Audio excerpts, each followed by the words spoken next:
हाँ जी गाइस, तो जैसा कि आप लोग ना मुझे जानते हो ना मैं आप लोगों को जानता हूँ, लेकिन फिर भी आप लोग मेरा सपोर्ट करते हो, इसके लिए आपका दिल से धन्यवाद, बहुत बहुत धन्यवाद। तो गाइस हमारा भी फर्ज बनता है कि हम कभी नहीं लगने देंगे आपकी हंसी और खुशी पर रोक। Welcome to the behaviour blog. और हाँ, एक बात और हमारा ध्यान रखना कि आपकी खुशी की गाड़ी स्पीड में चलेगी जब लगेगा कॉमेडी का उसमें गियर। अरे बाबू, हम ही है बे, द लेजेंड ऑफ बिहेवियर। तो गाइस क्या बताऊं मैं आपको, मतलब कि है ना, आजकल हर लड़का बेचारा गर्लफ्रेंड के लिए तड़प रहा है, उसमें से एक तड़पने वाला तुम्हारा भाई भी है।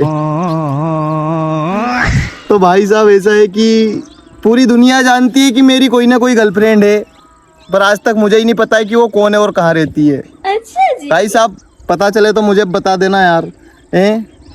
अफवाह मत फैलाओ फालतू की। भाई साहब तुम्हारा भाई सिंगल है। इसकी मैया की सासू मैया क्या बताएं यार। मेरे दोस्त की देख लो आप, मेरे दोस्त तो बेचारा गर्लफ्रेंड का इतना कावरा बावरा हो रहा कि मतलब एड़ी से लगा के चोटी तक का जोर लगा लिया उसने, आज तक एक भी लड़की सेट नहीं कर पाया, तो मजबूरन उसकी घरवाली को प्रपोज कर दिया। अब उसकी घरवाली ने भी मना कर दिया ये बोल के कि गधे कहीं के, वो तो घर वालों के चक्कर में तेरे चक्कर में पड़ गई, वरना तुझ जैसे सुअर को तो मुंह भी न लगाऊं। भाई साहब मतलब जिंदगी तो ऐसी हो रही है कतई, मतलब बिल्कुल खतरनाक हो रही है, ऐसी हो रही है बिल्कुल जैसे कि मतलब कुत्ते की भी अच्छी हो रही है हमसे, ऐसी जिंदगी हो रही है। और आज का वीडियो स्पेशली भाई साहब हमारे और हमारे प्यारे प्यारे दोस्तों के लिए है, क्योंकि जिंदगी वा झंडवा हमको फिर भी घमंडवा गाइस।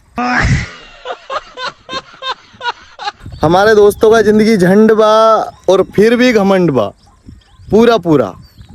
क्या बताएं, मतलब घर वाले को तो इतनी खतरनाक बेइज्जती करते हैं जिसकी हद नहीं। अभी मतलब मैंने मेरी मम्मी से पूछा कि मम्मी पापा बता रहे थे कि तुम पहले बहुत ज़्यादा ही पूजा पाठ करती थी लेकिन अब नहीं करती हो, तो मम्मी ने कहा कि हाँ बेटा अब तेरा जन्म हो गया ना इसलिए नहीं करती।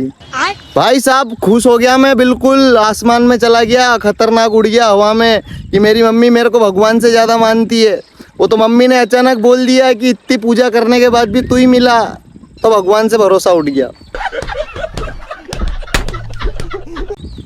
भाई साहब इतनी खतरनाक है, फोन पे बात करो तो गाली, ये करो तो गाली।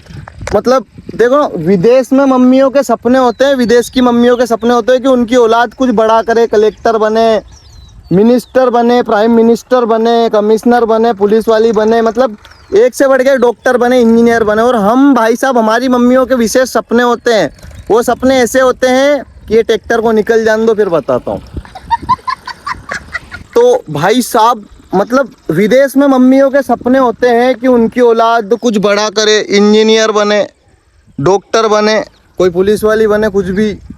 और हमारी मम्मियों के विशेष करके सपने होते हैं भाई साहब कि हमारे फ़ोन में आग लग जाए, हमारा फ़ोन नाले में गिर जाए, हमारा फ़ोन फूट जाए, मतलब ब्लास्ट हो जाए हमारा फ़ोन।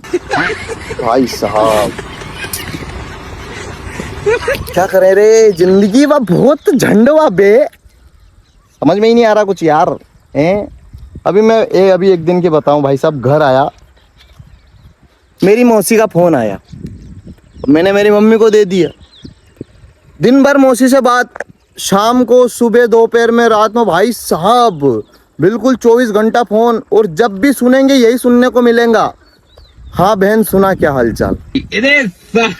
भाई चेक करके देखना 100%। एक काम करना, कभी अपनी मौसी का फ़ोन आए ना, निकल जाना हरिद्वार, निकल जाना अपनी मम्मी को देखे। भाई साहब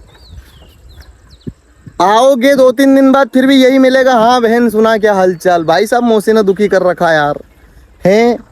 अगर हमको किसी का फ़ोन आता है तो मम्मी कह देती है एक मिनट हम बात करते हैं ज़्यादा से ज़्यादा, तो मम्मी कह देती है कि सारा दिन भाई किससे बात कर रहा है ये वो। और ये मौसी से बात करती है तो भाई हद ही नहीं है। मैं तो यही कहूँगा भाई साहब, ज़िंदगी में कुछ भी कर लेना, पर अगर अपनी मौसी का फ़ोन आए ना, उठा के अपनी मम्मी को मत दे देना। मेरा फ़ोन दिन भर दूसरे कॉल पे व्यस्त चलता है, मेरे दोस्त लोग ये समझते हैं कि साले ने अकेले अकेले गर्लफ्रेंड बना ली। भाई साहब नहीं बनी है गर्लफ्रेंड यार, मेरी मौसी ने दुखी कर रखा है यार।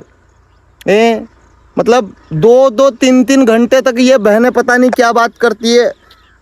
भाई ऐसा हुआ कि मेरी मौसी का फ़ोन आया, मैंने मेरी मम्मी को दे दिया। मैंने चलो मैं ठीक है कुएं तक घूम के आता हूँ। कुआं मेरा 1 किलोमीटर गाँव से,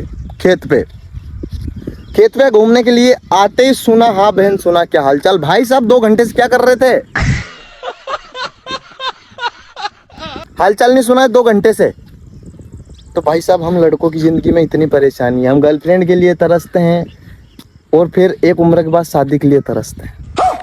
ऐसा ही सिस्टम होता है लड़कों की जिंदगी में। आधी जिंदगी उनका पढ़ाई में निकल जाता है, आधी जिंदगी नौकरी और छोकरी ढूंढने में निकल जाता है। इंजॉयमेंट तो होता ही नहीं है भाई साहब लाइफ में। तो मेरे दोस्तों मैं यही कहूँगा कि जिंदगी झंड हुआ फिर भी घमंड हुआ। क्या करें क्या करें क्या करें, चारा क्या है हमारे पास? कोई चारा नहीं है रे बाबू। ये मकोड़ा है गाइस, मेल है कि फीमेल है? फीमेल है तो ठीक है, मेल है तो इसकी जिंदगी झंड है। यार भाई साहब क्या बताएं, मतलब बिल्कुल खतरनाक। पर फिर भी गाइस यही है कि हमारा एक ही मकसद है, आप लोगों के चेहरे पर मुस्कुराहट लाना, हंसी लाना। तो हम कभी भी नहीं लगने देंगे आपकी हंसी पर रोक। सब्सक्राइब कर दीजिए guys the behaviour blog. Thank you so much. और हाँ, पहचानते हो ना कि सब्सक्राइब करो, शेयर करो और लाइक करो, क्योंकि भाई साहब स्पीड में दौड़ेगी आपकी खुशी की गाड़ी जब लगेगा उसमें द बिहेवियर ब्लॉग की कॉमेडी का गियर। हम ही है रे बाबू द लेजेंड ऑफ बिहेवियर, दूसर का थोड़ी है। तो गाइस सपोर्ट करो, लाइक करो, शेयर करो और हाँ, I love you so much.